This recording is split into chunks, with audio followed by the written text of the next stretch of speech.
যেটা অলরেডি আপনারা দেখতেই পাচ্ছেন, যেটা ইউজুয়ালি আমরা বলতে পারি এইটা থেকেই বেসিক্যালি কিন্তু প্রায় মানে 70-80% ডিজিজ বা ডিসঅর্ডারের প্রাইমারি একটা স্টেজ বলা যেতে পারে, যে টপিকটা নিয়ে আজকে আমরা আলোচনা করব। তো সেটা নিয়ে আমরা কথা বলছি। আজকে আমাদের টপিকটা হচ্ছে dietary management in the gastrointestinal tract বা গ্যাস্ট্রোইন্টেস্টাইনাল ডিসঅর্ডার। গ্যাস্ট্রোইন্টেস্টাইন এটাকে কিন্তু আমরা ইন শর্ট জিআই বলে থাকি, ঠিক আছে? জিআই কেন? গ্যাস্ট্রোর জি এবং ইন্টেস্টাইনের আই নিয়ে এটাকে আমরা জিআই বলছি। তো জিআই ট্র্যাক্টটা যদি বলি শুরু হচ্ছে কিভাবে, তাহলে দেখা যায় জিআই ট্র্যাক্টটা কিন্তু এন্টায়ারলি আমাদের মাউথ থেকেই স্টার্ট হতে পারে। এবার হ্যাঁ, যেহেতু মাউথটা আমাদের একটা আউটার ওপেনিং, সেই জন্য সবসময় আমরা এটাকে রাখি না। বাট যেহেতু আমাদের মাউথ ক্যাভিটিটাও ডাইজেশনের সাথে রিলেটেড, সেই জন্য আমরা কখনো কখনো মাউথ ক্যাভিটিকেও আন্ডার জিআই ট্র্যাক্ট ইনক্লুড করি।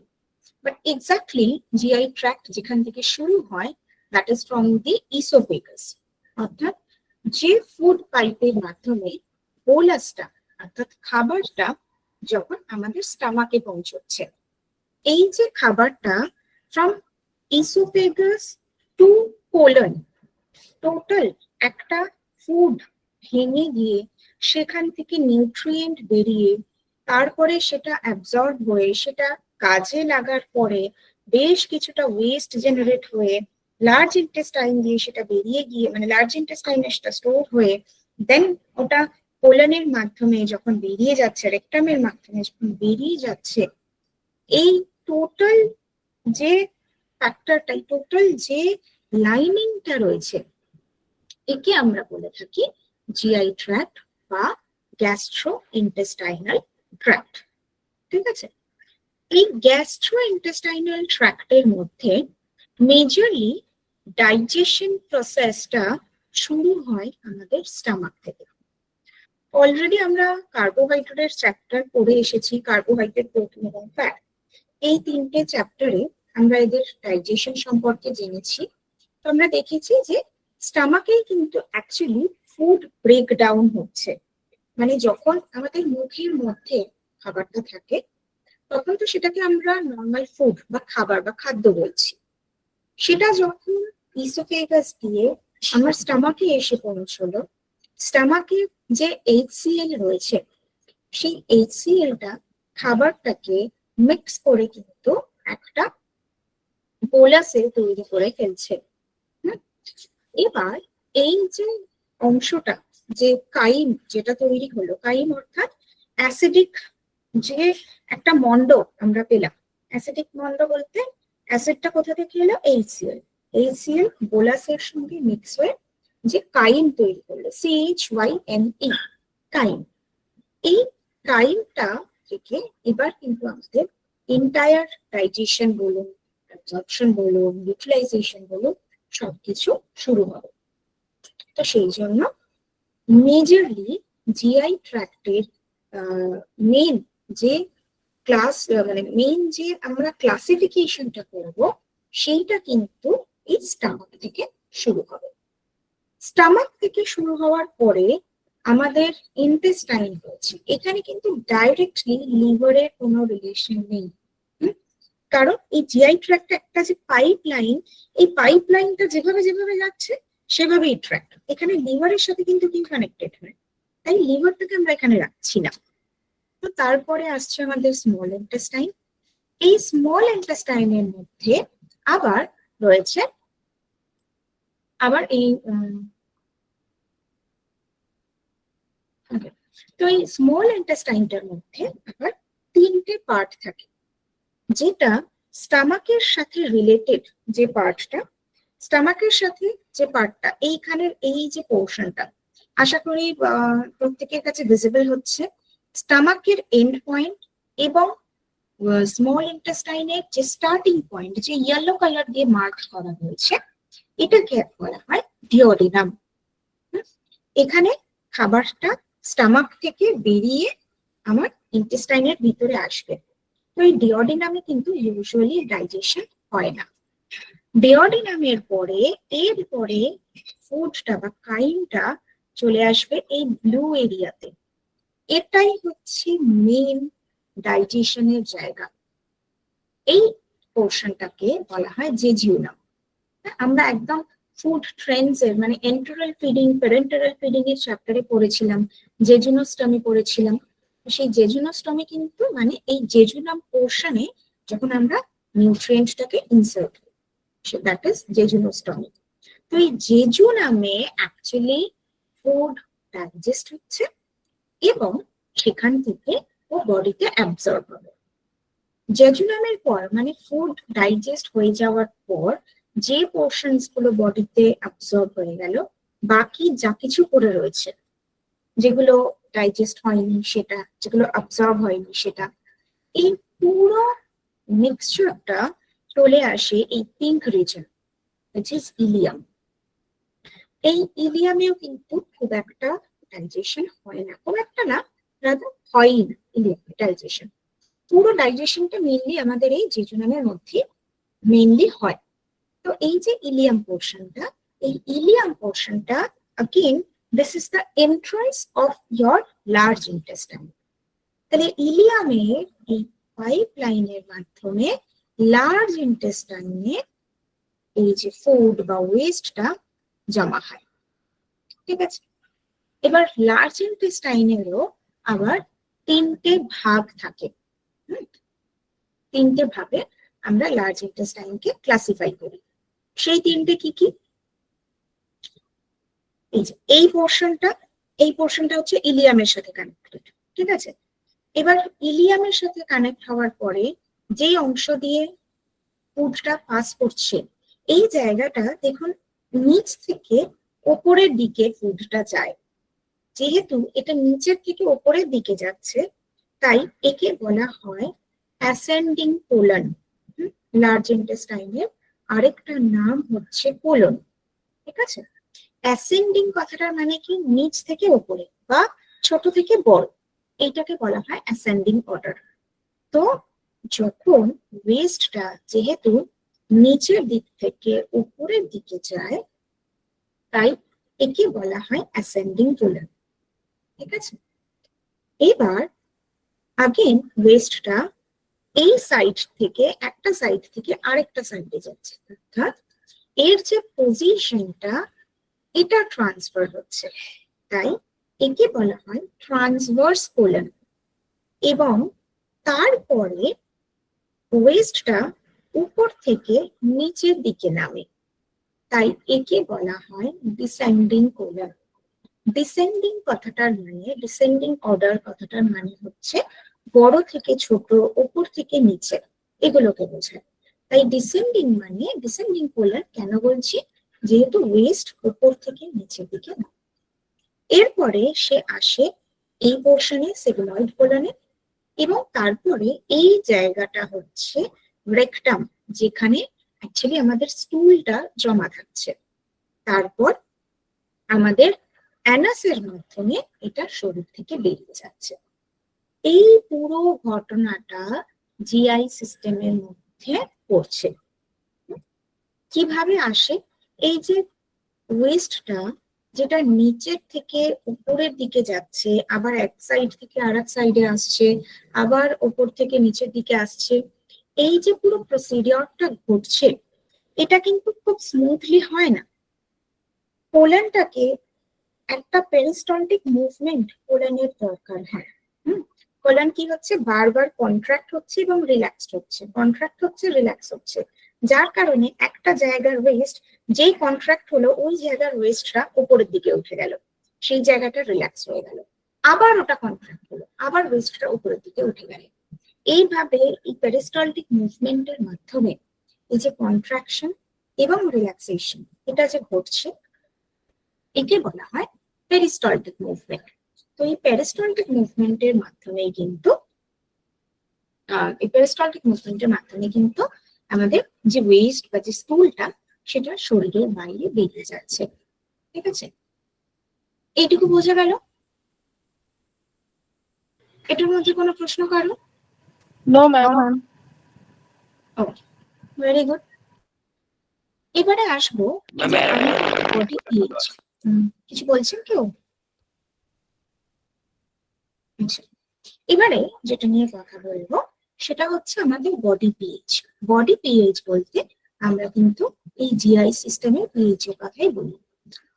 আমরা যে ধরনের খাবার খাই সেটার উপরে ডিপেন্ড করে যে আমাদের জিআই ট্র্যাক্টটা অ্যাসিডিক হবে নাকি বেসিক হবে, অর্থাৎ তার মধ্যে অ্যাসিডিটি থাকবে নাকি ক্ষার ক্ষার ধর্ম হবে।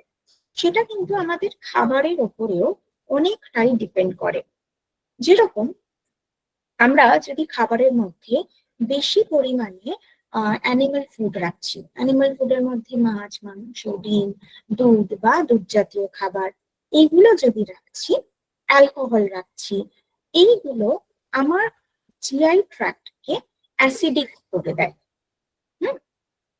ওয়ারাস আমরা যদি আমাদের খাবারের মধ্যে বেশি করে ফাইবার রাখছি বা ভেজিটেবলস রাখছি, র ভেজিটেবলস রাখছি, হোল গ্রেনস রাখছি, তো এটা আমাদের জিআই সিস্টেমকে ক্ষারীয় করছে, বেসিক করে দিচ্ছে। বা যেটাকে আমরা এখন যে ওয়ার্ডটা প্রচলিত, দ্যাট ইজ অ্যালকালাইন, অ্যালকালাইন করে দিচ্ছে। এই পিএইচ এর একটা স্কেল থাকে, ঠিক আছে? স্কেলটা কিরকম?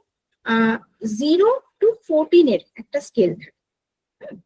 এই 0 to 14 এর মধ্যে যেটা মিডল নাম্বার, যেটা 7, that is the neutral phase.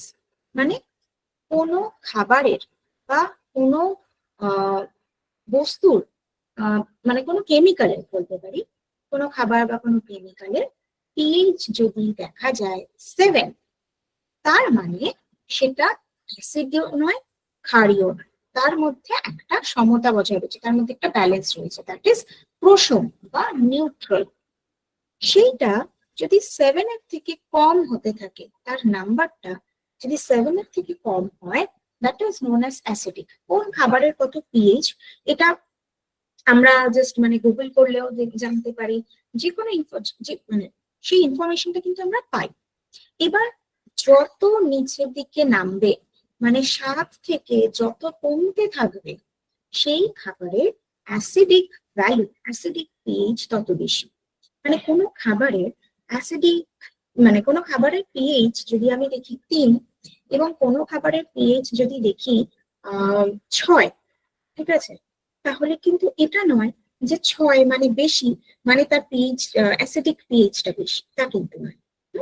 এটা একটু উল্টে যাবে, মানে ব্যাকওয়ার্ড ডাইরেকশনে আসছে। 7 থেকে যত কমবে তত তার অ্যাসিডিক পিএইচটা বাড়বে। মানে 6 থেকে যে খাবারের পিএইচটা 3, তার অ্যাসিডিটি বেশি। ওয়ারাস যদি অ্যালকালাইন বলি, তাহলে 7 থেকে 14 দিকে যত যাবে তার অ্যালকালিনিটি তত বাড়বে। তাই কোনো খাবারের পিএইচ যদি 9 থাকে এবং কোনো খাবারের পিএইচ যদি 11 হয়, তাহলে 11 যে খাবারে রয়েছে, that is more alkaline than the food which has the pH of 9। ঠিক আছে, এইটুকু বোঝা গেছে? এইটুকুর মধ্যে কোনো ডাউট? ম্যাম আর একবার বলুন, অ্যাসিডিটি বাড়ে মানে প্রোটিনের লেভেলটা বেশি থাকলে? প্রোটিন তো বলিনি আমি, প্রোটিন তো মানে বলি, অ্যানিমাল ফুড বলছি। হ্যাঁ অ্যানিমাল ফুড ওটা। যদি হয়, সেই ইউজুয়ালি দেখা যায় সেই খাবারগুলোর পিএইচটা একটু বেশি, মানে অ্যাসিডিক পিএইচটা বেশি থাকে। ঠিক আছে, ওকে ওকে ম্যাম আরেকবার অ্যালকালাইনটা বলবেন? আর অ্যালকালাইন হচ্ছে মেইনলি র ভেজিটেবলস, লিফি ভেজিটেবলস বা হোল গ্রেনস, এগুলোর মধ্যে অ্যালকালিনিটি বেশি থাকে। এবং যদি আমরা পিএইচ এর হিসাবে দেখি, তাহলে 7 থেকে 14 অব্দি যত বাড়তে থাকবে তত অ্যালকালিনিটি বাড়তে থাকবে। আর অ্যাসিডিকের ক্ষেত্রে কি হবে? 7 থেকে 1 দিকে যত কমতে থাকবে, নাম্বারটা যত কমতে থাকবে, অ্যাসিডিক পিএইচটা তত বাড়তে থাকবে, অ্যাসিডিটিটা তত বাড়তে থাকবে। ঠিক আছে, একটা প্রশ্ন আছে বলুন। যে বয়েল যেটা ভেজিটেবল, বয়েল ভেজিটেবল কি অ্যাসিডি ফাংশন, ওটা অ্যাসিডিক কি হয় না ওটা অ্যালকালাইনে থাকে? অ্যালকালাইনই থাকে, কিন্তু অ্যালকালাইনের যে পোটেন্সিটা সেটা কিছুটা কমে যায়। র ভেজিটেবলস এর যে অ্যালকালাইন পোটেন্সি থাকে বয়েল ভেজিটেবলস এর ক্ষেত্রে সেটা একটু কমে যায়। আচ্ছা, এবার এখানে আমরা জাস্ট একটা পিএইচ স্কেল দেখতে পাচ্ছি, যদিও পিএইচ স্কেল মানে কোন খাবারের কত পিএইচ সেটা তো আমাদের পক্ষে জানা ন্যাচুরালি পসিবল নয়, মানে আমরা টেস্ট করতে পারবো না, এগুলো ইউজুয়ালি ল্যাবেতে টেস্ট করা হয়, তো সেটা তো আমাদের পক্ষে টেস্ট করা পসিবল নয়।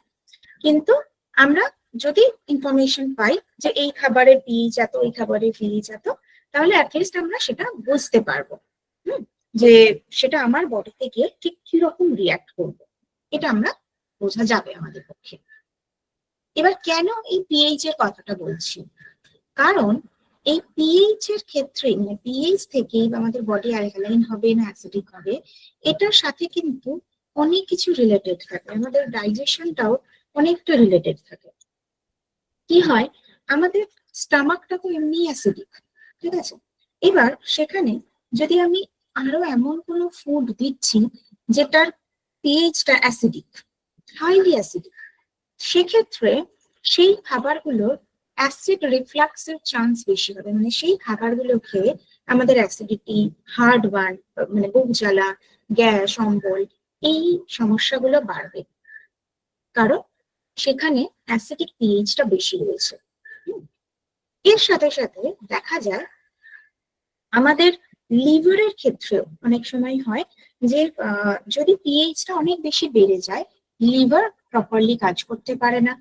নেক্সট দেখা যায় কি যখন স্মল ইন্টেস্টাইনে খাবারটা আসছে, স্মল ইন্টেস্টাইনটা কিন্তু বেসিক্যালি ক্ষারীয় মাধ্যমে কাজ করে, বেসিক মিডিয়ামে কাজ করে।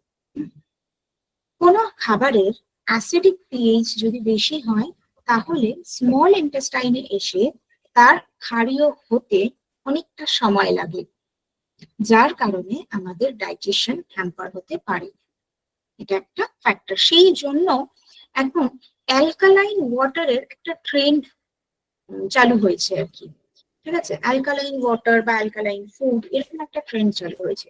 বেসিক্যালি কিছুই না,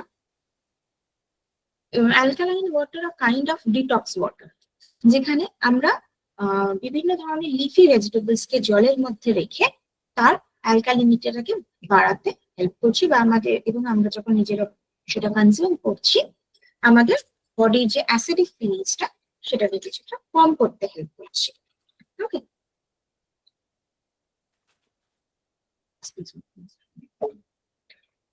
এবার মেইনলি দেখা যায় যে আমাদের এই যে জিআই সিস্টেমে কয়েকটা বেসিক ডিসঅর্ডার শুরু হয়। প্রথমে কিন্তু জিআই ডিজিজ তৈরি হয় না, প্রথমে হয় কিছু ডিসঅর্ডার্স।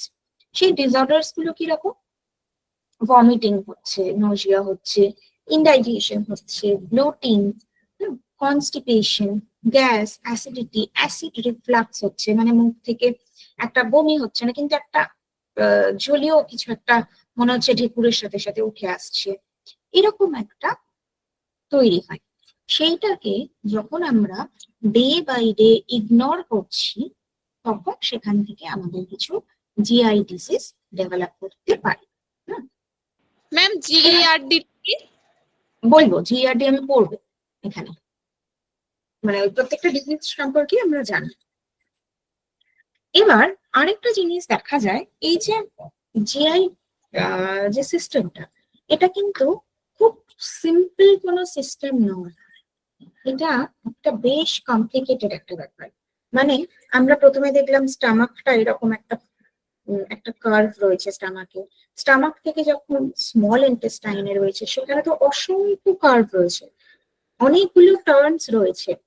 তার মানে খাবারটা যদি প্রপারলি আমাদের এই যে প্রত্যেকটা টার্নিং পয়েন্ট সেখান থেকে যদি পাস অন করতে না পারে তাতে কিন্তু আগেন সেটা আমাদের স্মল ইন্টেস্টাইনের জন্য থাকতে পারে এবং তার সাথে সাথে অনেক ধরনের সমস্যা, অনেক ধরনের ডিসঅর্ডার তৈরি করতে পারে। এই ডিসঅর্ডারের মধ্যে কিছু জেনারেল সিমটমস আমরা দেখে থাকি, গ্যাস্ট্রোইন্টেস্টাইনাল কন্ডিশনস এর মধ্যে জেনারেল সিমটম যেটা একটা প্রথম বললাম যে ইনডাইজেশন হচ্ছে, যাই খাচ্ছি খাবারটা ঠিক করে হজম হচ্ছে না, বা হজম যে হচ্ছে না সেটাও বুঝতে পারছি না, মানে খাবার খাওয়ার পরে বেশ অনেকক্ষণ অব্দি একটা একটা অদ্ভুত রকমের একটা ফুলফিলনেস মনে হচ্ছে পেটের মধ্যে, এবং তার সাথে একটা ডিসকমফর্ট হচ্ছে, একটা গ্যাসের সমস্যা হচ্ছে, পেট ফাঁপার মতন সমস্যা হচ্ছে, তার সাথে সাথে মাঝে মাঝে হয়তো গা বমি ভাব বা বমি হওয়া এগুলো দেখা যাচ্ছে, অ্যাসিড রিফ্লাক্স হচ্ছে, সেটা বললাম বুক জ্বালা করছে এবং তারপরে অ্যাসিড রিফ্লাক্স হচ্ছে, এটাই হচ্ছে GERD, এটার ডিটেলস আমরা বলবো। তারপরে দেখছি যে কনস্টিপেশনের প্রবলেম হচ্ছে, বা হয়তো ডায়রিয়ার সমস্যা হচ্ছে মাঝে মাঝে, যেটা ভীষণভাবে দেখা যায়, যেটা আমরা রিলেট করতে পারি না, that it is connected to the GI tract, that is fatigue, weakness. আমাদের বডিতে খাবার যদি প্রপারলি ডাইজেস্ট না হয়, যদি অ্যাবজর্পশন না হয় খাবারে, তাহলে কিন্তু দেখা যায় যে আমরা মানে সেই এনার্জিটা ফিল করতে পারবো না। সারা দিন একটা ইরিটেশন, একটা ফ্যাটিগ, এক্সট্রিম উইকনেস, এগুলো কিন্তু আমরা দেখতে পাই। ওকে, এগুলো আমি বললাম জেনারেল সিমটম, মানে জাস্ট স্টার্টিং এ এই প্রবলেমস গুলো আমরা দেখি। এবার যখন এগুলোকে ঠিক করছি না, তখন একটা একটা করে প্রবলেম আসছে। কি কি প্রবলেম, এইটা একটু পরে আসছি।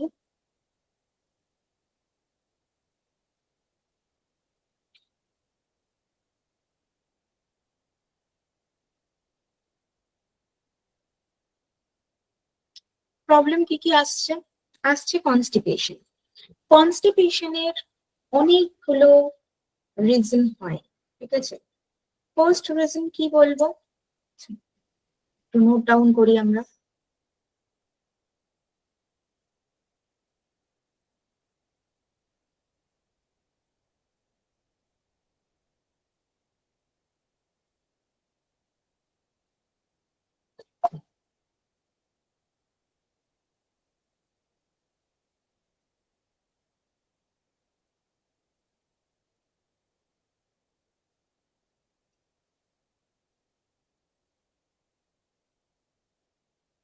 এই হোয়াইট বোর্ডটা ভিজিবল হয়েছে সবার কাছে?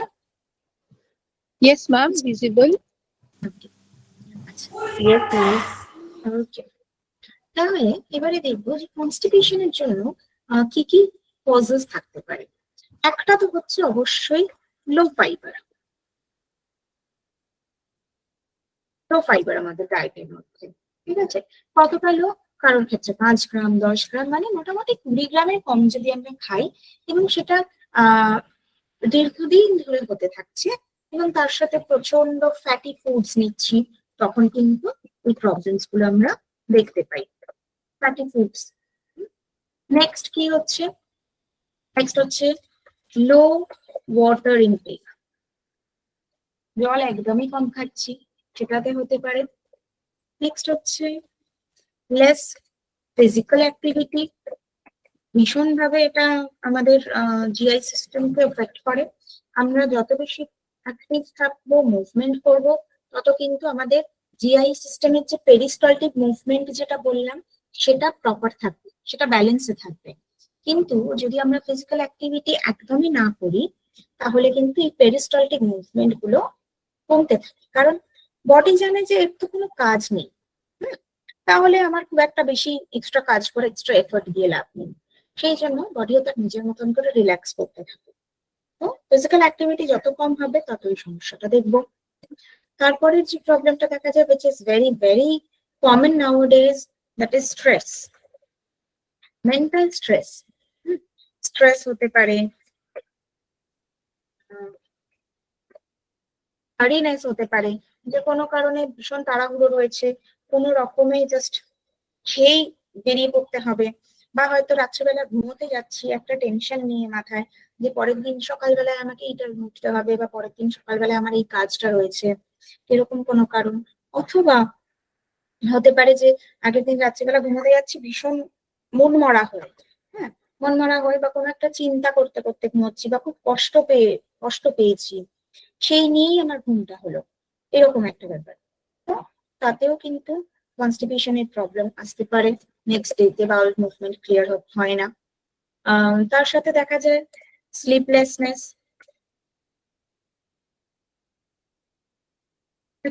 ঘুম হচ্ছে না দিনের পর দিন, একটা সাউন্ড স্লিপ যেটাকে আমরা বলে থাকি, ওই সাউন্ড স্লিপটা হচ্ছে না, সেটা আরেকটা প্রবলেম।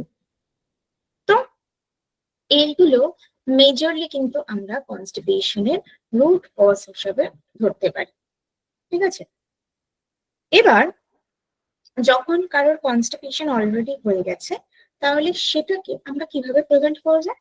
এই ফ্যাক্টরস গুলোকে বাদ দিয়ে দেবো। যে যে ফ্যাক্টরস গুলো আমরা এখানে নোট করছি, তার মধ্যে দেখবো এগুলোর মধ্যে এক্স্যাক্টলি কোনটা আমার জন্য অ্যাপ্লিকেবল।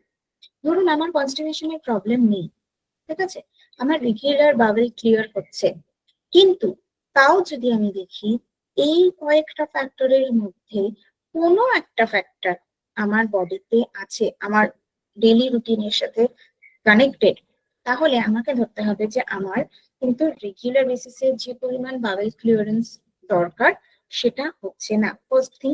সেকেন্ড হচ্ছে আমার কিন্তু পরবর্তীকালে বেশ কিছু লাইফস্টাইল রিলেটেড কমপ্লিকেশনস তৈরি হতে পারে। আমরা মেটাবলিক সিনড্রোমে দেখেছিলাম, মেটাবলিক সিনড্রোম তো অলরেডি পড়েছেন আপনারা।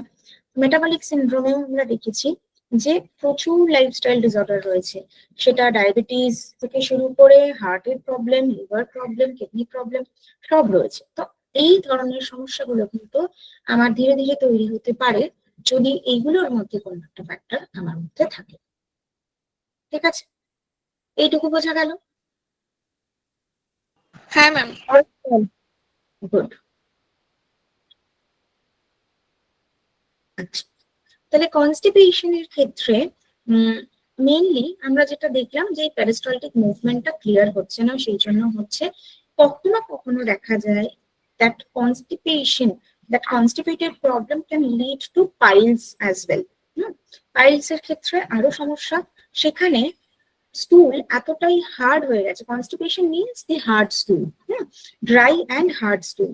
তো স্টুলটা এতটাই হার্ড হয়ে গেছে, when আপনি যখন প্রেসার দিচ্ছেন, যখন সেটাকে আমি ইজাকুয়েট করতে চাইছি, সেই এই যে আমাদের যে লার্জ ইন্টেস্টাইনের যে ওয়ালটা রয়েছে, এটাতে একটা মাসেল, তো মাসেলের যে ওয়ালটা, সেই ওয়ালগুলো নষ্ট হয়ে যাচ্ছে, সেই ওয়ালগুলো ছিঁড়ে যাচ্ছে, যার কারণে কিন্তু দেখা যায় পাইলসে ব্লাড সিক্রেট হচ্ছে, মানে স্টুলের সাথে সাথে ব্লাডও আসে। এর কারণ হচ্ছে এটাই যে হঠাৎ করে কিন্তু কারোর প্রথম দিনে পাইলস হয়ে যায়, তার দীর্ঘদিন ধরে আমরা যদি দেখি তার হয়তো আগে একটা হিস্ট্রি আছে ইনডাইজেশন এবং কনস্টিপেশনের, তারপরে তার পাইলসের সমস্যা এসেছে, তাহলে সেটাকে আমাকে মেনটেন করতে হচ্ছে। এই মানে কনস্টিপেশনটাকে যদি আমি ব্যালেন্স করতে চাই, তাহলে আমাকে দেখতে হবে পেরিস্টালটিক মুভমেন্টটাকে কিভাবে ভালো করা যায়। পেরিস্টালটিক মুভমেন্টের জন্য যেরকম অ্যাক্টিভিটি দরকার, যেরকম ফাইবার দরকার, ঠিক সেরকম ভাবেই এমন কিছু ফুড আমাকে আমার ডায়েটের মধ্যে রাখতে হবে যারা ন্যাচারাল লুব্রিকেন্ট হিসেবে কাজ করে। এর মধ্যে ওমেগা-3 ফ্যাটি অ্যাসিডও কিন্তু ভীষণ ভালো কাজ করতে পারে, কারণ ওমেগা-3 ফ্যাটি অ্যাসিডের যে সোর্স গুলো, যে গুড সোর্স গুলো বলবো, যেরকম ধরুন ফ্ল্যাক্সিড বা চিয়া সিডস, এরা একদিকে যেরকম আমার ফাইবারটাকে প্রোভাইড করতে হেল্প করে, একই রকম ভাবে এই লুব্রিকেশনটাতেও হেল্প করে থাকে। গুড ফ্যাটস যারা, তারা কিন্তু এই লুব্রিকেশনে হেল্প করে। সেটাকে আমরা রেগুলার আমাদের ডায়েটের মধ্যে ইনক্লুড করব। কতটা করব? 1 টেবিল স্পুন ফ্ল্যাক্সিড যখন নিচ্ছি, that can be roasted or in powdered form, সেটাকে আমরা 1 টেবিল স্পুন নিচ্ছি। চিয়া সিডস নিচ্ছি, that should be soaked overnight, সেটাও আমরা 1 টেবিল স্পুন নিচ্ছি মিনিমাম, যাদের যদি আমরা কেউ কনস্টিপেশনকে প্রিভেন্ট করতে চাই। যাদের হয়ে গেছে অলরেডি, তাদের জন্য আমরা কি করতে পারি, এর পরিমাণটা 1 টেবিল স্পুনের জায়গায় 1.5 টেবিল স্পুন, 1.5 টেবিল চামচ কিন্তু আমরা রাখতে পারি। ওকে, এবং তার সাথে অবশ্যই করে আমাদের রেগুলার ডায়েটের মধ্যে বেসিক্যালি যেগুলো র ভেজিটেবলস, যেগুলো আমরা নিতে পারবো, এরকম কিছু ফুড আমাদেরকে রাখতে হয়। স্যালাড হিসেবে আমরা রাখতে পারি, লিফি ভেজিটেবলস রাখতে পারি। যেই খাবারগুলোকে মনে রাখবেন, সেই খাবারগুলোকে চিবোতে আমাদের বেশি সময় লাগছে, সেই খাবারগুলোর মধ্যে ফাইবার কন্টেন্ট বেশি রয়েছে, তাই সেই খাবারগুলো কিন্তু আমরা আমাদের ডায়েটের মধ্যে ইনক্লুড করব। ওকে, এটা গেল কনস্টিপেশনের কথা। কনস্টিপেশনের সাথে সাথে যেটা কানেক্টেড সেটা হচ্ছে জিইআরটি। জিইআরটি বা এটাকে বলা হয় গ্যাস্ট্রো ইসোফেগাল রিফ্লাক্স ডিজিজ। অনেক সময় বাচ্চাদের ক্ষেত্রে এটাকে বলা হয় গর, GOR, G for gastro, O for oesophageal and R for reflux. এই যে গ্যাস্ট্রো ইসোফেগাল রিফ্লাক্স, এক্ষেত্রে কি হয়, আমাদের যে স্টামাকটা রয়েছে, স্টামাকের মধ্যে তো অলরেডি একটা অ্যাসিডিক লিকুইড রয়েছে, HCl সেক্রেশন হচ্ছে। এবার দেখা গেল আপনি একটা খাবার খেয়েছেন, খাবারটা স্টামাকের মধ্যে রয়েছে, সেক্ষেত্রে স্টামাক ওই HClটার সাথে খাবারটাকে মিক্স আপ করছে। মিক্স আপ করার পর কিছুটা খাবার রয়ে গেছে, আবার কিছুটা HCl সিক্রেশন হচ্ছে। আপনি যদি ওভার ইটিং করেন, মানে যেই খাবারটা স্টামাকে রয়ে গেছে, খাবারটা এখনো ডাইজেস্ট হয়নি, কিন্তু আপনি পরপর খাবার খেয়েই যাচ্ছেন, বা এমন খাবার খাচ্ছেন যেগুলোকে ডাইজেস্ট হতে অনেকটা সময় দেওয়া উচিত, but you are not giving that time immediate, তখন এই যে HClটা, খাবারটা তো বাড়তে থাকছে। আমরা ছোটবেলায় সেই the crow and the pitcher যে স্টোরিটা পড়েছিলাম, কাকটা কি করছিল না, ওই কলসিটার মধ্যে জলটা নিচে ছিল, তাই জন্য সে বারবার করে পাথর গুলোকে ফেলতে লাগছিল। অনেক পাথর এবং ফেলতে ফেলতে জলটা আস্তে আস্তে করে কলসির উপরে উঠে এসেছিল। এই গল্পটা আমরা মানে প্রত্যেকে জানি, ছোটবেলায় আমরা প্রত্যেকে পড়েছি এই গল্পটা। আমাদের স্টামাকের মধ্যেও এটাই ঘটে। আপনার স্টামাকে রয়েছে খাবার, আপনি আবারও খাবার দিচ্ছেন, দিতে দিতে এই যে অ্যাসিডিক লিকুইডটা এটা উপরের দিকে উঠতে থাকে। যেই মুহূর্তে এটা আপনার স্টামাক ক্রস করে গিয়ে ইসোফেগাসে চলে গেল, ইসোফেগাস থেকে এবার সে আপওয়ার্ড ডাইরেকশনে আসার চেষ্টা করবে। আপওয়ার্ড ডাইরেকশনে আসে বলেই আমাদের বুক জ্বালা হচ্ছে। মানে এই যে এই লাইনটা দিয়ে যখন ও যাবে, ওটা তো একটা অ্যাসিডিক, হাইলি অ্যাসিডিক লিকুইড, তো ওই অ্যাসিডিক ফ্লুইডটা যখনই আপনার ইসোফেগাস দিয়ে আসবে, আপনার বুক জ্বালা হবে, এবং তারপরে একটা টক জল উঠছে বা একটা টক টাইপের একটা কোনো ঢেকুর দিচ্ছে, এবং ঢেকুর দেওয়ার পরে আপনার মনে হচ্ছে পুরো মুখটা টক হয়ে গেল। এইটা হচ্ছে গর বা রিফ্লাক্স, হচ্ছে অ্যাসিড রিফ্লাক্স বলা হয় একে। ঠিক আছে, দীর্ঘদিন ধরে যদি কারোর এরকম রিফ্লাক্স হতে থাকে, মানে প্রায় সপ্তাহে 2 থেকে 3 বারই তার এরকম রিফ্লাক্স হচ্ছে, তাতে কিন্তু সমস্যা আরো বাড়ে। কি সমস্যা? আপনার স্টামাক অ্যাসিডিক, ও অ্যাসিডিটিটাকে সহ্য করে নিচ্ছে, কিন্তু আপনার ইসোফেগাস কিন্তু অ্যাসিডিক নয়। তাই দীর্ঘদিন ধরে যদি আপনার ইসোফেগাসে অ্যাসিড ফ্লুইড আসতে থাকে, তার কারণে দেখা যাবে ওই ইসোফেগাসের যে লাইনিং গুলো সেগুলো ক্ষতিগ্রস্ত হবে, এবং যার জন্য দেখা যাবে ইসোফেগাইটিস। ইসোফেগাইটিস, আইটিস, মনে রাখতে হবে যেই কথাটার শেষে আইটিস রয়েছে, ITIS, আইটিস রয়েছে, itis is related to inflammation, প্রদাহ। জায়গাটার মধ্যে একটা সমস্যা তৈরি হবে, যেটাকে আমরা বলবো ইসোফেগাইটিস। ইসোফেগাইটিস হলে এবার প্রবলেম কি, আপনি যখন কোনো খাবার খাবেন, খাবারটা ঠিক করে গিলতে আপনার কষ্ট হবে, খাবারটা ডাইজেস্ট করতে তো প্রবলেম হচ্ছেই, খাবারটা গিলতে কষ্ট, এবং খাবারের মাঝে বারবার করে আপনাকে জল খেতে হবে, না হলে মনে হবে খাবারটা কিছুতেই গলা দিয়ে নামছে না, এরকম সমস্যা হবে, এবং চেস্ট পেনের মতন প্রবলেম লেগেই থাকবে। ওকে, এইটুকু বোঝা গেল সবার? Yes, ma'am. Okay.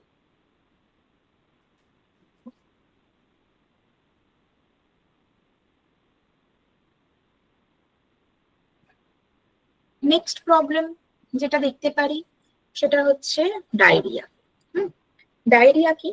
কনস্টিপেশন যেটা আমরা দেখেছিলাম, the stool becomes hard stool, আর ডায়রিয়া হচ্ছে ওয়াটারি স্টুল। কেন হচ্ছে? শুধুমাত্র ওয়াটারি নয়, কখনো কখনো ডায়রিয়া এতটাই মানে সিভিয়ার হয়ে যায় যে সেখানে আমাদের লার্জ ইন্টেস্টাইনের যে মিউকাসটা রয়েছে, প্রত্যেকটা ওয়াল, আমাদের যে প্রতিটা অর্গান, তার তার দেওয়ালে কিন্তু একটা মিউকাস মেমব্রেন থাকে। এই মিউকাস মেমব্রেনটাও ওই দেওয়ালটাকে, ওই ওয়ালটাকে লুব্রিকেন্ট রাখতে হেল্প করে, পিচ্ছিল রাখতে হেল্প করে, ঠিক আছে? তো ডায়রিয়া যদি বারবার হয় এবং সেটা যদি মানে সিভিয়ার হয়ে যায়, তখন স্টুলের সাথে সাথে ওই মিউকাস মেমব্রেনটাও কিন্তু হয়ে বেরোতে থাকে, মিউকাস মেমব্রেনটাও কিন্তু স্টুলের সাথে বেরিয়ে আসে।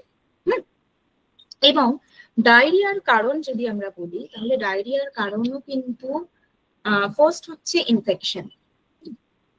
ডায়রিয়ার কারণগুলো আমরা একটু নোট ডাউন করি আবার।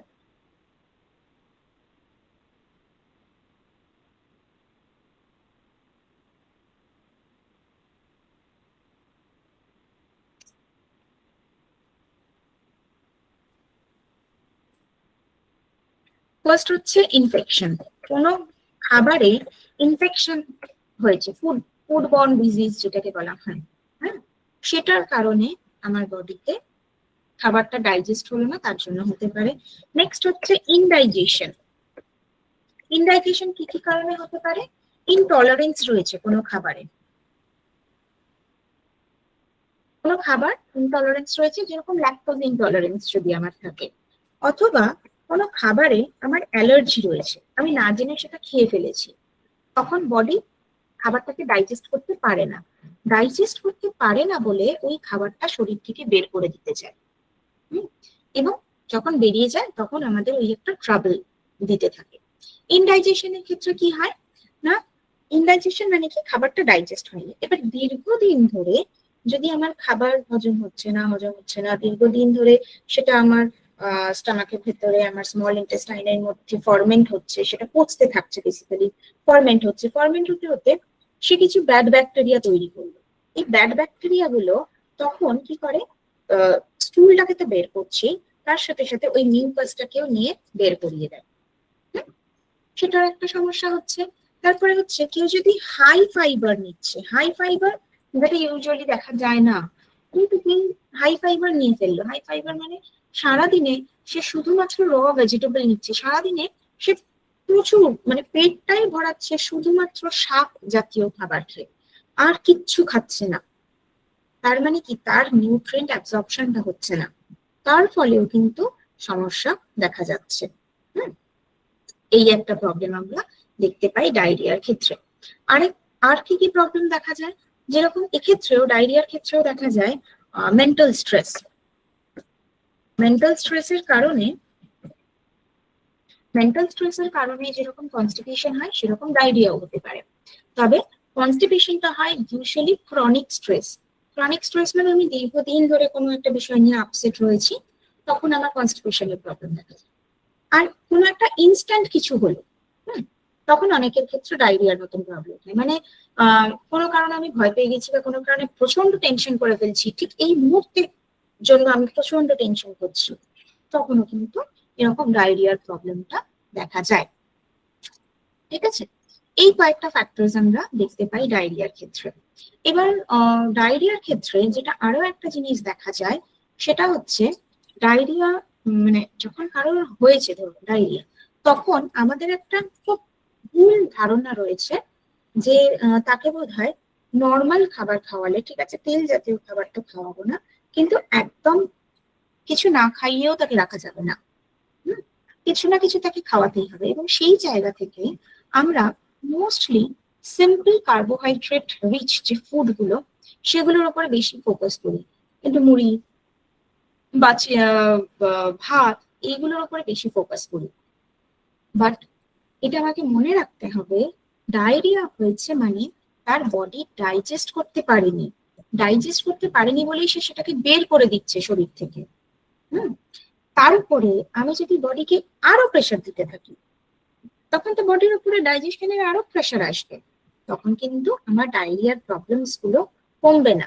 হ্যাঁ, তখন আমরা কি করি, আমরা ওষুধ খাচ্ছি, ওষুধ খেয়ে সেটা ঠিক করে ফেলছি, বাট আলটিমেটলি কিন্তু আমার শরীরের ভিতরে সমস্যাটা থেকেই গেল। আমরা এরকম কাউকে দেখবো না কারো ডায়রিয়া হয়েছে, প্রচন্ড লেভেলে ডায়রিয়া হয়েছে, কিন্তু সে ভাত মুড়ি খাচ্ছে এবং কোনো ওষুধ খাচ্ছে না, সে ঠিক হয়ে গেছে। সেটা সম্ভব না, আমাদেরকে ওষুধটাও খেতে হচ্ছে। কিন্তু এই যে ওষুধ আমরা বা মেডিসিনসটা যে আমরা খাচ্ছি, তাতে আমরা একটা ডিসঅ্যাডভান্টেজ বডিকে দিচ্ছি। সেটা কি? ডায়রিয়ার ক্ষেত্রে প্রথমেই বললাম ওয়েস্ট, সবটাই আমার বডি টক্সিন, সেটা শরীর থেকে বেরোনো দরকার, যেটা বেরোনো দরকার সেটাকে বের করে দিতে চাইছে বডি। সেই মুহূর্তে আমি মেডিসিন নিয়ে যদি সেটাকে আটকে দিই, তাহলে টক্সিনস গুলো থেকে গেল আমার বডিতে, ওটা কিন্তু শরীর থেকে বেরোতে পারলো না। So in future it will create another problem to your body. এটা একটা কারণ, এটা একটা প্রবলেম হচ্ছে। সেকেন্ড প্রবলেম কি দেখা যাচ্ছে, ইউজুয়ালি ডায়রিয়াতে আমাদের বডি থেকে যেহেতু ওয়াটার বেরিয়ে যাচ্ছে, মানে বডিতে নেগেটিভ ওয়াটার ব্যালেন্স তৈরি হয়, বডির ইলেকট্রোলাইট ব্যালেন্সটা নষ্ট হয়ে যাচ্ছে, সোডিয়াম পটাশিয়ামের ব্যালেন্সটা নষ্ট হয়ে যায়। তাই যদি কারোর ডায়রিয়া হচ্ছে, তাকে ভাত মুড়ি না খাইয়ে তাকে আমাকে ওআরএস খাওয়াতে হচ্ছে। ওআরএস খাওয়ানোটা দরকার, কারণ সেখান থেকে সে একদম কম্প্যাক্ট ফর্মে ইলেকট্রোলাইট পাবে, যেটা তার বডিকে বেটার করতে হেল্প করবে। উইদাউট ইলেকট্রোলাইট আমরা কিন্তু ইনস্ট্যান্টলি আনকনসিয়াস হয়ে যাব। ডায়রিয়ার যে সিমটমস গুলো থাকে, যদি সিভিয়ার ডায়রিয়া হয়ে যায়, তাহলে দেখা যায় যে আমাদের হাত পা কাঁপছে, হাত পা ঠান্ডা হয়ে যাচ্ছে, মাথা ঝিমঝিম করছে, প্রচন্ড দুর্বল লাগছে, ঘুম পাচ্ছে, পা ব্যথা করছে, এবং মানে শরীরে কোনো জোর নেই, এরকম তৈরি হবে আস্তে আস্তে করে। মানে এটা কিন্তু ভীষণ মারাত্মক একটা প্রবলেম তৈরি করে দিতে পারে, মানে ডায়রিয়ার কারণে মানুষ মরেও যেতে পারে because of the imbalance of sodium and potassium. তো সেই অবস্থায় তাকে অন্য কোনো খাবার না দিয়ে ইলেকট্রোলাইটস দিতে হচ্ছে। তার সাথে আর কি দিতে হবে? Fruit juice, plain fruit juice আমরা তাকে দিতে পারি, not the whole fruit. Whole ফ্রুটটা দেবো না, because we know that fruits এর মধ্যেও কিছু পরিমাণ হলেও ফাইবার থাকছে, এই হোল ফ্রুটটা আমরা তাকে দিচ্ছি না। ফ্রুট স্ট্রেন ফ্রুট জুস তাকে আমরা দেব। এর ফলে কি হচ্ছে, ডায়রিয়াতে তার বডির যে এনার্জি লস হয়েছিল, এই যে ফ্যাটিক, সেটা কভার আপ হবে, কারণ ফ্রুট জুসের মধ্যে সে কার্বোহাইড্রেটটা পেয়ে যাচ্ছে, ফ্রুক্টোজ পেয়ে যাচ্ছে, যেটা বডিকে এনার্জি দেবে। সেকেন্ডলি, ফ্রুটস এর মধ্যে enough amount of sodium potassium তো ছেড়ে দিন, বাকি সব ভিটামিন মিনারেলস পাচ্ছে। তাহলে সেইগুলো আমরা যখন তার ডায়েটে ইনক্লুড করবো, অবশ্যই করে কিন্তু তার মানে একজন ডায়রিয়া পেশেন্টের ক্ষেত্রে এই প্রবলেমটা আস্তে আস্তে করে কভার আপ হবে। ঠিক আছে? তাই প্রথমেই যদি কারো ডায়রিয়া হচ্ছে, আমরা সেটাকে বন্ধ করার চেষ্টা করব না, হতে দেব, কিন্তু তার জন্য আমার বডির যাতে কোনো হার্ম না হয়, কারণ এটা আমার বডির জন্য ভালো কাজ হচ্ছে, এই ভালো কাজ করতে গিয়ে আমার বডিতে যাতে আর কোনো খারাপ না হয়, তার জন্য আমি ওআরএস এবং ফ্রুট জুসকে রাখবো। বোঝা গেল? কোনো প্রশ্ন এটাতে? ম্যাম, ম্যাডাম, ফ্রুট কি যে কোনো ফ্রুট জুস? যে কোনো ফ্রুটস আমরা রাখতে পারি।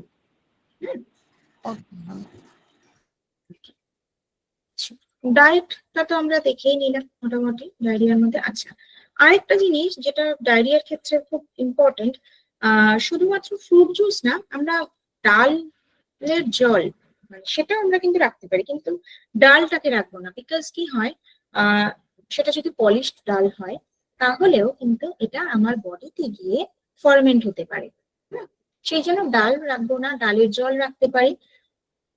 খুব ভালো হয় যখন পান্তা ভাতের জল রাখছি, ঠিক আছে, পান্তা ভাত করে সেই জলটা যখন রাখছি, that is also good probiotic. প্রোবায়োটিকের কারণে আমার গাট হেলথটাকেও ভালো করে দেবে, সেটা আমি রাখতে পারি পান্তা ভাতের জলটাকে। যদি সম্ভব হয়, যদি ডাবের জল পাওয়া যায়, তাহলে ডাবের জলকে রাখতে পারি যদি সম্ভব হয়, যেহেতু সবসময় যে সেটা আমাদের হাতের কাছে থাকছে সেটা নয়, তাই যেটুকু আমাদের হাতের কাছে থাকে আমরা এই ডায়েটটাই সারাদিন দেব। মেনলি ডায়রিয়া মানে হচ্ছে liquid diet, no normal food, no even solid food, ঠিক আছে? নর্মাল লিকুইড ডায়েট, একদম ক্লিয়ার ফ্লুইড ডায়েট আমাকে দিতে হবে ডায়রিয়ার ক্ষেত্রে। ওকে? ডায়রিয়ার সাথে সাথেই আরেকটা বিষয় যেটা কানেক্টেড থাকে, দ্যাট ইজ আইবিএস। আইবিএস বা ইরিটেবল বাউল সিনড্রোম বলা হয় যাকে। ইরিটেবল বাউল সিনড্রোম, ঠিক আছে? এই ক্ষেত্রে কি হয়, ইরিটেবল বাউল সিনড্রোম মানে আমার কখনো ডায়রিয়া হচ্ছে, কখনো কনস্টিপেশন হচ্ছে, মানে ভীষণ বাজে একটা অবস্থা তৈরি হয় অ্যাবডোমেনের। কেন হচ্ছে এই প্রবলেমটা? এই যে আমরা অ্যাবডোমেনটাকে যদি একটু খেয়াল করি, মানে আমাদের লার্জ ইন্টেস্টাইনটাকে যদি একটু খেয়াল করি, তাহলে দেখবো অ্যাসেন্ডিং কোলনের একটা শেপ হয়েছে। ট্রান্সভার্স কোলনে শেপটা কিন্তু নষ্ট হয়ে গেছে দেখছি। কেন নষ্ট হয়েছে? ওই due to lack of peristaltic movement. কি হয়েছে, পুরোটাই তো মাসেল। এবার একটা জায়গায় দীর্ঘদিন ধরে ধরুন কনস্টিপেশনের যে কারণগুলো বলেছিলেন, লাইক লো ফাইবার বা হাইলি মেন্টাল স্ট্রেস, হ্যাঁ, লেস ফিজিক্যাল অ্যাক্টিভিটি, স্লিপলেসনেস, এই যে ফ্যাক্টরস গুলো, এগুলোর কারণে দীর্ঘদিন ধরে আমার বডি থেকে টক্সিনটা ঠিকমতো ভাবে রিলিজ হচ্ছে না। তো ওই টক্সিনস গুলো একটা জায়গায় জমে গেছে। সেই জায়গাটা কোথায়?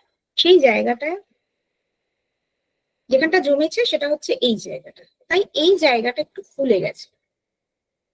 এবার যেহেতু এটা একটা মাসল, তাই এটা যদি ফুলে যায়, পরের অংশটাকে তো কন্ট্রাক্ট হতেই হবে।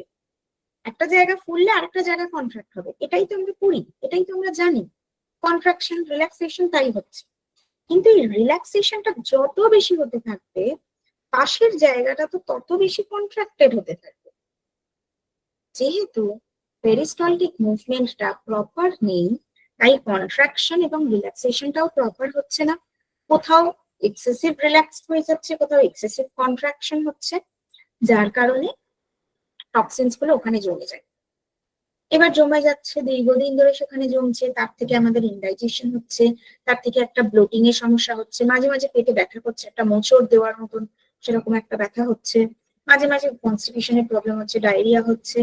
যেটা আইবিএস এর ক্ষেত্রে ভীষণ ভাবে দেখা গেল, সেটা হচ্ছে কোনো কারণেই হঠাৎ করে কোনো একটা টেনশন হলো, সঙ্গে সঙ্গে তখন মনে হলো যে আমাকে এক্ষুনি ওয়াশরুম যেতে হবে। আবার কখনো কখনো এরকম দেখা যায় যে প্রায় 3-4 দিন ধরে তার ডায়রিয়ার মতন প্রবলেম চলতে থাকে, বারবার করে তার ওয়াটারি স্টুল হচ্ছে। এই ওয়াটারি স্টুলটাতে কিন্তু মেইনলি যেরকম স্টুল আসছে, মিউকাসটাও আসে। কারণ এই যে এতদিন ধরে জমেছিল, তার ফলে ওই জায়গাগুলোকে নষ্ট করলো, ওই জায়গার যে ওয়ালটা সেটা ক্ষতিগ্রস্ত হয়েছে, তাই ওখানকার যে মিউকাসটা সেটাও কিন্তু স্টুলের সাথে সাথে বেরোতে থাকে। এই একটা প্রবলেম আইবিএস এর ক্ষেত্রে ভীষণভাবে দেখা যায়। ওকে, আইবিএস এর ক্ষেত্রে যেটা একটা ভুল ধারণা থাকে যে আইবিএস হয়েছে মানে বোধহয় তার মোটেই ফাইবার খাওয়া যাবে না, এরকম একটা ব্যাপার থাকে। বাট এটাও একেবারে ভুল। ফাইবার অবশ্যই আইবিএস এর ক্ষেত্রে খেতে হবে, কিন্তু সেই ফাইবারটা প্রথমের দিকে সলিউবল ফাইবার হিসেবে নিতে হবে। সলিউবল ফাইবার মানে হোল গ্রেনস, হোল পালসেস যেগুলো, সেগুলোর মাধ্যমে ফাইবারটাকে ইনটেক করতে হবে। তার ফলে বাল্কটা বাড়বে এবং সলিউবল ফাইবারে ওই লুব্রিকেশনটা আসবে সেটা, এবং তার সাথে সাথে গুড ফ্যাট গুলোকে ইনক্লুড করতে হবে। নেক্সট যেটা করা যাবে না সেটা হচ্ছে too much of simple carbohydrates, সেটাকে নেওয়া যাবে না। কারণ এই সিম্পল কার্বোহাইড্রেটস গুলো আমার ইন্টেস্টাইনে গিয়ে ফরমেন্ট হবে এবং সেখান থেকে ব্যাড ব্যাকটেরিয়া প্রডিউস করবে, আরো প্রবলেম তৈরি করবে। এইটাকে আমায় বাদ দিতে হবে, যেটাকে বলা হয় ফডম্যাপ ডায়েট। ঠিক আছে, ফডম্যাপ কথাটার মানে কি? ফরমেন্টেবল অলিগোস্যাকারাইডস, ডাইস্যাকারাইডস, মোনোস্যাকারাইডস অ্যান্ড পলিওলস, মানে যত রকমের কার্বোহাইড্রেটস রয়েছে অলিগোস্যাকারাইড থেকে, সেই ধরনের খাবারগুলোকে বাদ দেবো। ডাইস্যাকারাইড তো আমরা অলরেডি জানি, মিল্ক অ্যান্ড মিল্ক প্রোডাক্টস কে বাদ দেবো, বেশি সুগারি ফুডস কে আমরা বাদ দেবো, সিম্পল কার্বোহাইড্রেট কে বাদ দেবো, এবং অলিগোস্যাকারাইডস যার মধ্যে রয়েছে যেরকম গার্লিক, অনিয়ন, এইগুলোকে আমরা ডায়েট থেকে বাদ রাখবো। সেটার বদলে আমরা কি নেবো? প্রোবায়োটিক নেবো। অর্থাৎ আগেইন কিন্তু আমাকে সেই পান্তা ভাতের জলে ফিরে আসতে হচ্ছে, ঠিক আছে, প্রোবায়োটিক হিসেবে। বা যে ভেজিটেবলস গুলোকে আমি র ফর্মে নিতে পারছি না, যেগুলো ইনসলিউবল ফাইবার দিচ্ছে, সেই ভেজিটেবলস গুলোকে আমি ওই অ্যালকালাইন এর মাধ্যমে, অ্যালকালাইন ওয়াটারের মাধ্যমে নিতে পারি, বা সেটাকে নুন জলে রেখে, মানে নুন দিয়ে, জলে না, রাদার নুন দিয়ে সেটাকে একটা কাঁচের জারের মধ্যে রেখে দিয়ে 3-4 দিন পরে সেটা যখন প্রোবায়োটিক ফর্মেশন হচ্ছে, সেই অবস্থায় আমরা ভেজিটেবলসটাকে নিতে পারি। ওকে, এইটা আমাদেরকে করতে হবে for a prolong period of time. যখন আমরা এই প্যাটার্নটাকে মেনটেন করব, তখন ধীরে ধীরে দেখবো আমাদের ব্লোটিং এর সমস্যাটা কমছে। এই যে অ্যাবডোমিনাল পেইন হচ্ছিল, একটা অ্যাবডোমিনাল ক্র্যাম্প হচ্ছিল, সেটা আস্তে আস্তে কমছে। তারপরে দেখা যাবে কনস্টিপেশনের প্রবলেমটা চলে গেল। আইবিএস পেশেন্টের তো সেটাই হয় মেনলি, তো কনস্টিপেশনের প্রবলেমটা চলে গেল, এবং ধীরে ধীরে এই যে ফ্রিকুয়েন্টলি ডায়রিয়া বা কনস্টিপেশনের যে বিষয়গুলো দেখা যাচ্ছিল, সেগুলো কিন্তু আস্তে আস্তে ঠিক হয়ে যাচ্ছে।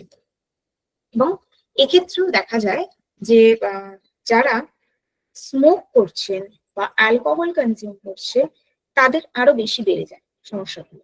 তাই সেগুলোকেও কমপ্লিটলি বন্ধ করতে হবে।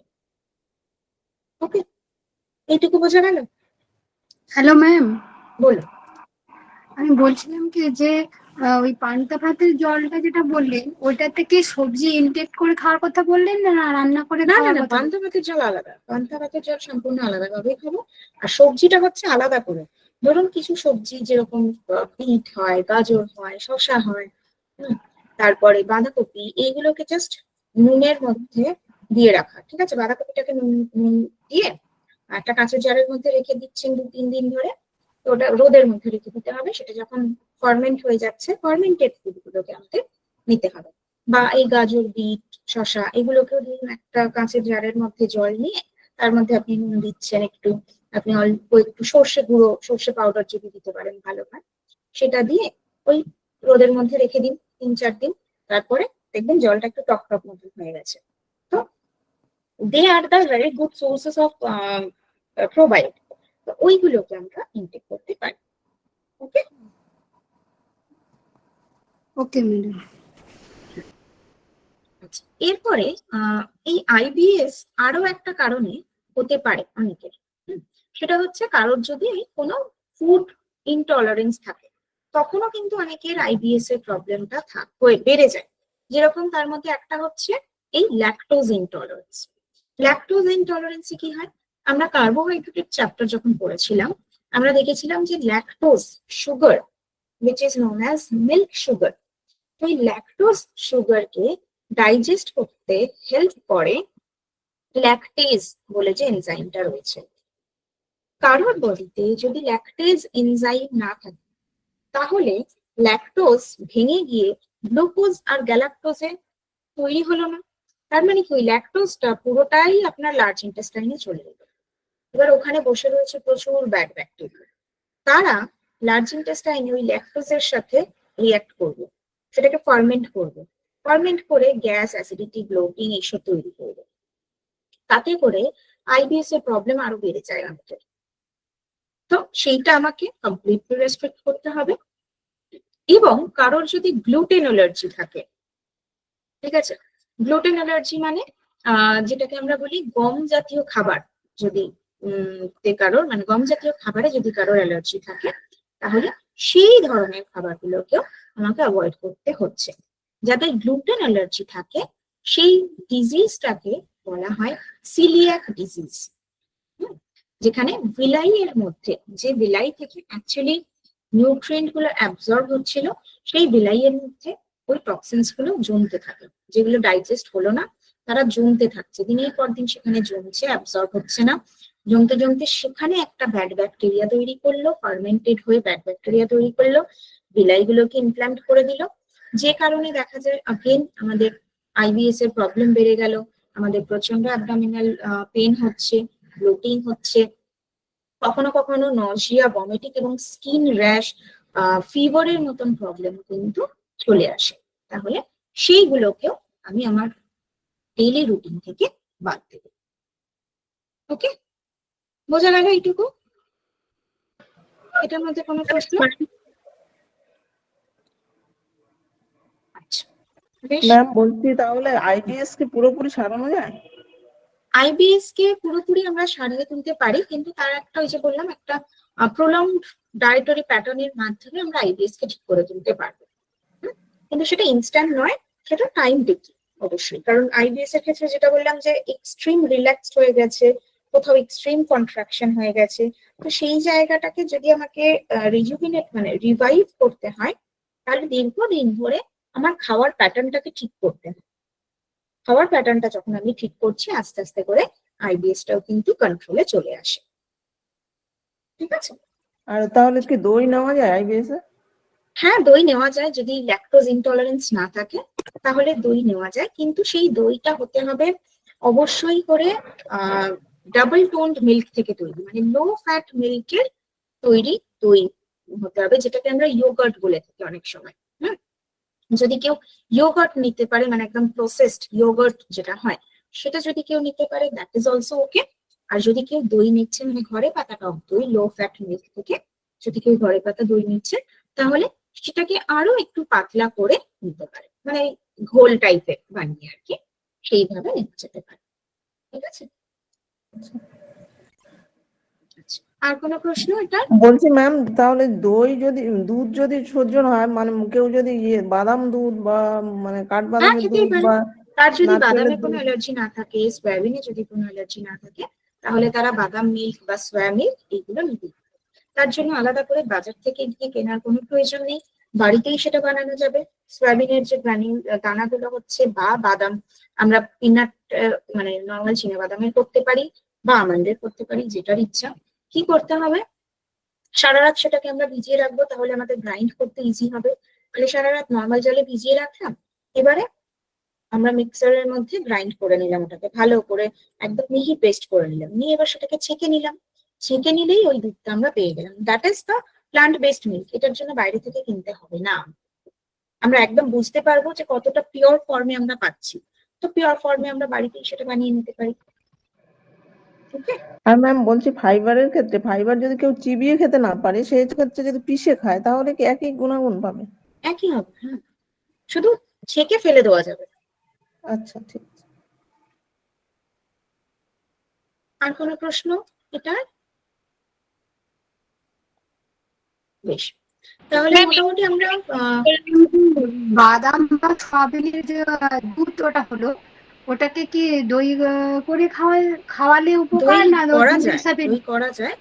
ওটা একটু প্রবলেমেটিক হয়ে যায়, ঠিক আছে, কিন্তু দই করে খাওয়া যায়, অসুবিধা কিছু নেই। যদি বানানো যায় ওটা থেকে, তাহলে করাই যায়। ঠিক আছে? ওটা দুধ হিসাবে নেওয়া ভালো না দই হিসাবে নেওয়া ভালো? দুধ হিসেবে নেওয়াটাই বেটার সেক্ষেত্রে। ম্যাম GERD টা আরেকবার শর্টে বলে দিন। জিআরডি মানে অ্যাসিড রিফ্লাক্স হলো যেখানে, হ্যাঁ, যে অ্যাসিডিক লিকুইডটা, অ্যাসিডিক ফ্লুইডটা যেটা আমার স্টমাকের মধ্যে ছিল, ওভার ইটিং এর কারণে বা ইনডাইজেশনের জন্য যখন স্টমাক পুরো ভরে গেছে, তখন ওই অ্যাসিডিক ফ্লুইডটা ওপরের দিকে উঠতে থাকবে, উঠতে উঠতে সে যখন ইসোফেগাসের কাছে চলে আসে, তখন এবার ইসোফেগাস সেটাকে উপরের দিকে বের করে দিতে চায়। তার নিচে নামার জায়গা নেই, তাই সে ওপরের দিকে উঠছে। ওপরের দিকে উঠতে উঠতে সেটা যখন ইসোফেগাস দিয়ে সরাসরি আমাদের মুখ থেকে বেরিয়ে আসতে চায়, তাকে আমরা বলি অ্যাসিড রিফ্লাক্স বা জিইআরডি। যেখানে বমি হচ্ছে না, কিন্তু একটা অ্যাসিডিক ফ্লুইড আমাদের ঢেকুরের সাথে বেরিয়ে আসছে। আর বমিটা কি হয়, বমি যখন করছি, সেটা হচ্ছে এক্সট্রিম ইনডাইজেশনের কারণে entire food with that acidic fluid সব কিছু যখন আমাদের ইসোফেগাসের মাধ্যমে বেরিয়ে আসতে চায়, যখন মানে স্মল ইন্টেস্টাইনটাও ফুলফিলড কমপ্লিটলি, স্মল ইন্টেস্টাইনে যাওয়ারও জায়গা নেই, লার্জ ইন্টেস্টাইনও ফুলফিলড, মানে লার্জ ইন্টেস্টাইন থেকেও টক্সিনস রিলিজ হয়নি পুরোপুরি ভাবে, সেই অবস্থায় ভমিটিং এর টেন্ডেন্সি আমাদের বেড়ে যায়। ঠিক আছে? ঠিক আছে ম্যাম। ম্যাডাম পিএইচ কথাটার মানেটা একটু বলবেন? কোনটা? পিএইচ কথাটার মানে পিএইচ হচ্ছে এমন একটা স্কেল, পিএইচটাকে আমরা এমন একটা স্কেল বলতে পারি যেটা কোনো খাবার বা কোনো কেমিক্যালের অম্লত্ব বা ক্ষার ধর্মটাকে বোঝানোর চেষ্টা করে। Thank you madam. আচ্ছা, মোটামুটি ভাবে আমাদের মানে জিআই সিস্টেমের মেজর যে ফ্যাক্টর মানে মেজর যে পার্ট গুলো সেইগুলো এটাই রয়েছে। এরপরে আরো দু তিনটে ডিজিজ বলবো, দু তিনটে আরো ডিজিজ রয়েছে যেগুলো আমরা জানবো, তবে আজকের ক্লাসে আর সেগুলো আমাদের পড়লে সবকিছু একসাথে গুলিয়ে ঘেটে যাবে পুরো। তো নেক্সট ক্লাসে আমরা বাকি কয়েকটা ডিজিজ সম্পর্কে জেনে নেবো, ঠিক আছে? ম্যাডাম আচ্ছা, আপনাদের বোধহয় আজকে প্রফেশনাল স্কিল ডেভেলপমেন্টের ক্লাস রয়েছে, তো যেরকম টাইমে আর কি ক্লাস হয় তো সেইটা আপনাদের মানে আপনারা অন টাইম ক্লাসে তাহলে জয়েন করতে পারবেন, ঠিক আছে? হ্যালো হ্যালো হ্যাঁ বলুন বলুন। ম্যাডাম, এই যে আইবিএস এর ক্ষেত্রে এই ফিওনা যে সুপারফুড ওর দু একটা যদি বলতেন। আইবিএস এর ক্ষেত্রে আপনাদের এই যে পিডিএফটা যাবে, এই পিডিএফ এর মধ্যে দেখবেন সুপারফুড দেওয়া আছে। স্পেশালি ইনডাইজেশনটা ভীষণ ভালো আইবিএস এর ক্ষেত্রে, ঠিক আছে? এছাড়াও ধরুন আরো কোনো কমফর্ট হচ্ছে মানে ডিসকমফর্ট হচ্ছে, সেখানে লিভার কেয়ার এক্সট্রাক্টটাও ইউজ করা যেতে পারে, ওকে?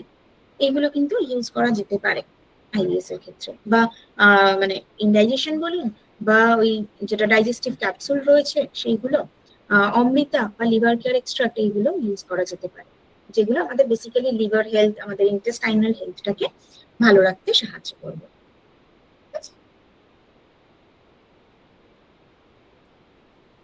ওকে, ঠিক আছে। চলুন তাহলে আজকের মতন তাহলে আমরা ক্লাসটাকে এখানেই এন্ড করব। হ্যাঁ, তো এরপরে তাহলে নেক্সট ক্লাসে আবার দেখা হচ্ছে সবার সাথে। ওকে, থ্যাংক ইউ সবাইকে।